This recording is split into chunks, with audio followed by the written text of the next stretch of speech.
Hey everybody, we are unfortunately here with Crispy, our second juror, Big Brother Hometowns 11. Chris, how are you doing? You're in the jury room with Chris, and he is pissed. I can't imagine why. No, no.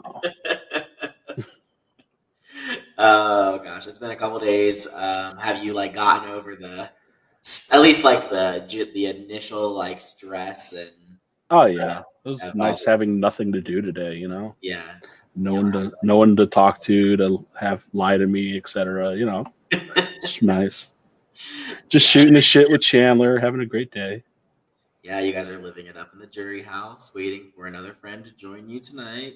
Well, I'm I don't gonna know. make Jackbox more interesting. Ew. More than two people. For sure. Well, thank you so much for giving up some time tonight to talk to us and to talk to the viewing party. I had a really fun time watching your game. Um, at first, I was like, I didn't know what to think about it. I just felt like you were being, I couldn't, I felt like you were holding your cards really close to your vest. And then, but like towards the end with the whole straight shooters, once that all kind of came about, I was like really interested and invested um, in what you were doing. So I'm really excited to talk to you. First, my first question to you is, this being your first long term board, how was your experience? And hopefully it was a good one. And Oh hell yeah, this was a lot of fun. I kind of said it on my Twitter. Like if anyone is like considering playing and is scared, just do it. This actually was so much more fun than I could have anticipated. Um, I had a great time, and we'll go from there. Um, yeah, it's never fun when it ends and if especially if it ends in a glorious defeat. Like that's not fun. But yeah. Blaze of Glory is equally fun. Though. I mean, I'll go down to Blaze of Glory. We're gonna talk about it. Oh, Okay. we're gonna talk about it. So give me just like a general overview of what your approach to the game was and did the approach that you thought you were gonna take end up following? Like, did you end up following it, or did you have to pivot and change? And how did that kind of fluctuate? Going into it, I didn't have a clue what I was going to do. I'll be straight up. Like I was just going to fly by the seat of my pants and try to figure it out as I go along. Yeah, Because kind of like I said through the process, you can make a plan. Once you actually get in there, all plans are out the door. So I went into it with no plan whatsoever. I was gonna just feel everyone out and try to go from there. Um, Instantly having Chandler on the same bus was like, well, that just made this somewhat easier. So that's kind of nice. And then seeing Davey, I'll admit the three of us all played together on a sequester mini game, and we've kind of like all grown. Alex Day was in that game too. Alex is the one that recruited all of us. hmm Um, so like all of us are like one big giant family. We were up till 2 a.m. playing Jackbox last night. hmm Like I'm not even shy about the fact that like we're all good friends. yeah, So having two good friends coming into the house was like, okay, cool. Maybe a little bit of the stress is off. yeah, So what you led with there, yeah, I kind of kept everything close to my chest to start out. I wasn't really going hard after anyone or anything. I was just like, all right, I know what I want to do. Now's not the time to do it. I think I'm going to try to be sociable a little bit, try to build the bonds with everyone, gain their trust, and take it from there. And then shit got real pretty quick. yeah. It did. I mean, I found you were nominated the second round of the game, Yeah. by Dan, I believe.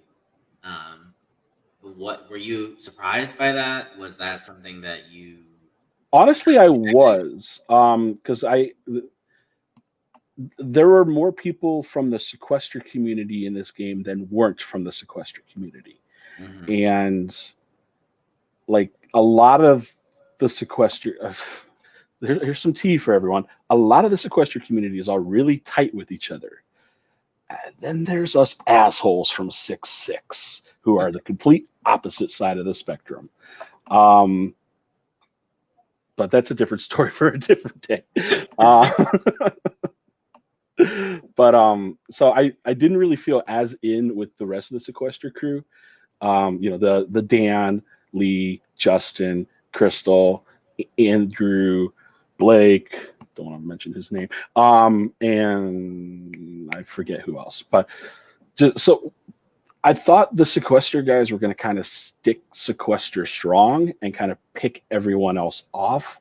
So when Dan put me up, I was a little surprised because I thought I had a good relationship with him before the game, and then I made sure to chat with him a little bit the first day or two, and so I was kind of surprised by that. Okay. Thankfully, it was Tower of Hanoi, which I right. Well, that's what I was going to say is that like it began the reign of Chris the Comp Beast, right? Like as you became known, like, and unfortunately, that's just sometimes too big of a target that you can't shake it. Because I think you did the Tower of Hanoi puzzle in like 30 something seconds, and you did the what was the other one that you did really fast? I can't even remember. let me pull up my spreadsheet because I kept a spreadsheet of everything. Because I think you won like 4 comps this season, which is crazy. Yeah. Especially going out like. The spoon flip was the one I won. The spoon flip. You won the spoon flip. Which, I mean, I don't know why no one else did good on that when you had a whole day to practice it. It's like, okay, I have a date. I'm going to be like Batman. You give me time, I will figure out a strategy. Yeah. So, I figured out a strategy. Right. And then Tower of Hanoi, we won't go there. That one you knew, yeah. How many comps did you win, Chris? 4, I believe? On the spoon? No, how many comps. The HOH and 3 POVs. Yeah. So, and that ultimately is why they didn't let you have a shot. Well, and from what I found out in goodbye messages, I don't know if the audience have seen any of them. 2 people said they threw one of those POVs to me, so thanks. That's real nice. Yeah, they wanted the target. Yeah. Sounds like they wanted the target on you, not on them. Well, let's talk about your HOH. Your HOH is actually a really fun one. It's kind of like very stressful. In my opinion, it was the splintering of the sequester group because you ultimately end up backdooring Lee. What kind of went into that decision? Was that something you wanted to do, or did you feel like you were being pressured into doing that? What was ultimately your? All right. Initially, I did not want to do it because Chandler and I both said, "Don't do it," because at that point we knew that there was a divide in the house. There was me, Davey, Chandler, with a little bit of Mark, and everyone else. So at that point, I knew that the sequester group was broken in half. It's just going to be a case of who's going to take the first shots. When I won that HOH, I'm like, all right, do I target a floater or do I target someone big? Mm-hmm. We kind of decided let's just target a floater. Plus, it was in the aftermath of the Adam eviction, which really pissed all of us off. Yeah, that was the whole flip. That was someone you were definitely close to. Early. Yeah, Adam was on my side, so obviously he had to go because he wasn't on their side, and that's why they kept Macy over Adam, and the whole Smiley or whatever. Justin literally, again, I don't know if they've seen the goodbye messages. Justin literally put like a whole like pie chart or like pictures of everyone. Is like, so here's our alliance, and you're over here, and it was really cute. I give him full credit for doing that, for literally laying the entire game plan on a piece of paper. But there was so much of that I didn't even know about. I'll be quite honest. I figured a lot of it out, but I figured Crystal was the one in the middle, not him. So I was close. But do you think he's hiding it well then, or? Oh, he's hiding it great. I mean, unless all of them know, but I know Davey's probably not got it figured out. I doubt Mark has it figured out. I still think Anthony needs to worry.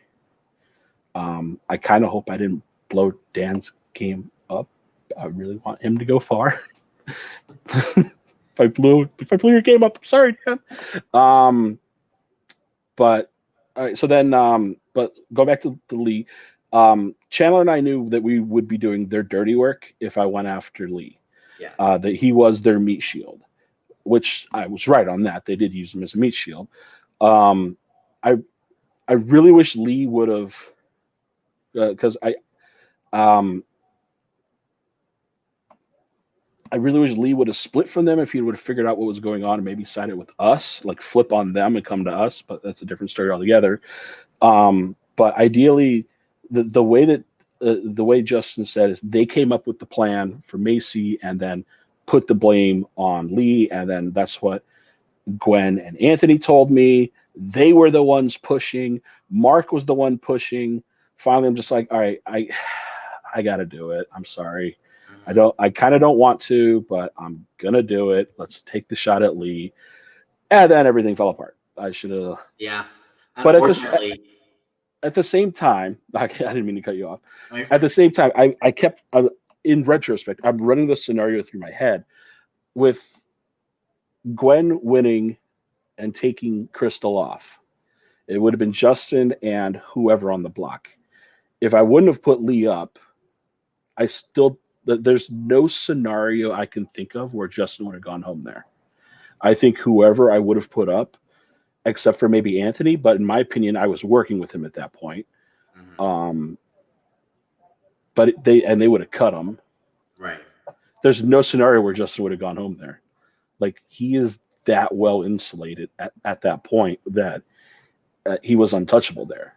So Yeah.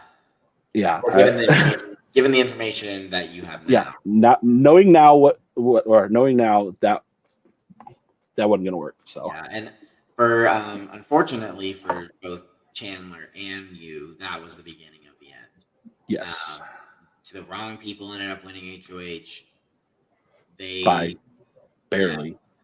yeah, barely. Wrong people for you. Sorry, I should say. Well, And that was ultimately the end of your guys' game. But like you had such an impact on the season, and you're still on the jury. And so I yes, want to ask you, um, as a juror, what are your evaluation criteria, and what are you like hoping to see? Um, as this game, we only have like 10 days left, which is kind of crazy. right. Yeah, I know. So, like, what are you hoping to see in the next 9 to 10 days, as you consider who you want to win this game? It's a lot of it's going to have to do with who's there and then what have they done. Mhm. Um, I'm straight up. If Dan's there, I'm voting him. End of story. Because like I've been preaching for a while, honesty does mean a lot to me.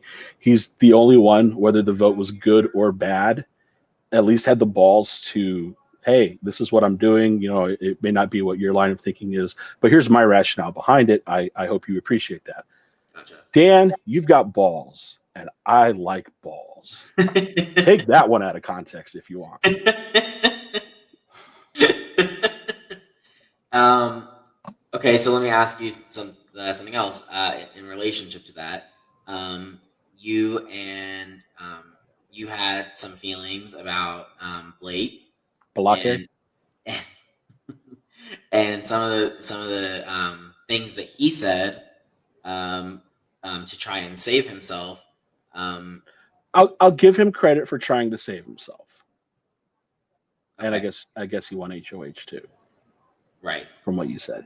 So You and you. I'll give him partial credit. I'm not fishing I for you to like go No, off. I know. I really don't want to because Right. in reality, I'm not. If in case you haven't, in case you can't tell by now, I am a very happy-go-lucky guy. Right. I'm not angry. I'm not bitter. Right. But I'll play that on TV. Haha. Sure. I think what I wanted to know is like if Blake makes it to the end, is that someone that you could consider giving your vote to? Considering that you guys had some, I wouldn't even call it a drama, but like there was friction A in one-sided drama. there. I'll admit I'm being petty. I don't. Again, I want to see what he can do from here. I based on what the noms are right now, from what you said, if he's taking this shot, unless this is another, hey, let's backdoor Davy, then no. Gotcha. But if he's actually attempting to take a shot and improve his status in the game, and what I'm saying now for Blake applies to everyone, because yes, they've got their little group, but at the same time, they are floating so hard. I Someone needs to get a life vest and do some swimming and do something in the game other than letting Justin and Crystal and whoever run everything. They need to stand up to the two of them. If he's the one that's going to do it, okay, fine. You maybe get a point in my book. Okay. Maybe I'll unblock him on Twitter. I don't know. But I just, someone needs to do something. Impress me. I'm easily impressionable. Do something, please. For the love of everyone watching, don't be a sheep. Gotcha. That's what I try to impart to Anthony. He's like, there was no point. No, there was a point. You and not knowing that he was aligned with them, but I'm like, there is a point why you force a tie. You do it so that they have to do it with their own hands. Do you not know how Big Brother works? If you're working with them, who cares? You know they're going to do it, but right. I don't know. I didn't see that part. I trusted Anthony, and I think the hole's still there in the back. So yeah. Okay, so give me you already kind of answered one part of this, but like it sounds like you're rooting for Dan, is what you made it seem. of course, Davey and Mark, if they somehow get through all this, like, do you think they have a big target on their back now that you and Chandler are gone, or are they? It's not because we're gone. It's just because they're on the other side of the house. That's the only reason that they've got a target on them. If they go the easy route, then they'll get rid of one of them. But hopefully something happens and that doesn't go down, because you get that one big alliance that takes everyone out, right? And that's kind of what we're looking at right now. The big alliance is going to take everyone out. Gotcha. So if they can get any of them to splinter, because it's like I said, if both of them survive the eviction tonight, if they start working together to maybe try to peel some of the layers off the onion and see what they can find. Gotcha. I don't know how tight. I'm guessing everyone on the other side's tight, but I don't know how tight they are. Gotcha. There's going to be a point where self-preservation matters more than the team game. And I mean, and that was my big deal with the Blake thing. He brings up, oh yeah, the three of them are best friends. It's like, okay, don't bring outside the game stuff in, because I very easily could have let everyone know about Sequestars, how all of you are close friends, but I'm not going to do that, because each game should be played independently, not based on the previous relationships you already have. If an opportunity presented itself, would I cut Chandler and Davey? You bet your ass I would, because I'm here to win. We're playing Big Brother, not Big Best Friends. Gotcha. So, like, I would never tell two of them that, and whatever. I love both of them to death, but we got in a mini versus mini game with another cast, and I didn't want to play in it because I knew that I would be susceptible to turning on them and voting them out, because I want to win. Like, it's a team game, but I want to win. And I will gladly vote out Alex Day any day of the week to secure myself a win. Suck it, Alex. So yeah, I didn't want to play in that mini game, and then lo and behold, here 3. Oh crap! Yeah. I'll work with you, but at some point I may cut you. But then the way it got, that wasn't going to happen. So my life is tethered to them. Right. Yeah. It ultimately ended up being tethered to them. So who do you think is like a dark horse winner candidate? Well, Macy. Sorry, Macy. I meant to call her Victoria because let's be real there. No, I think Macy could pull something out. Gwen could pull something out. Anthony, the 3 floaters, basically. They're, in my opinion, I didn't know whatever. I don't know they were part of the 6, whatever.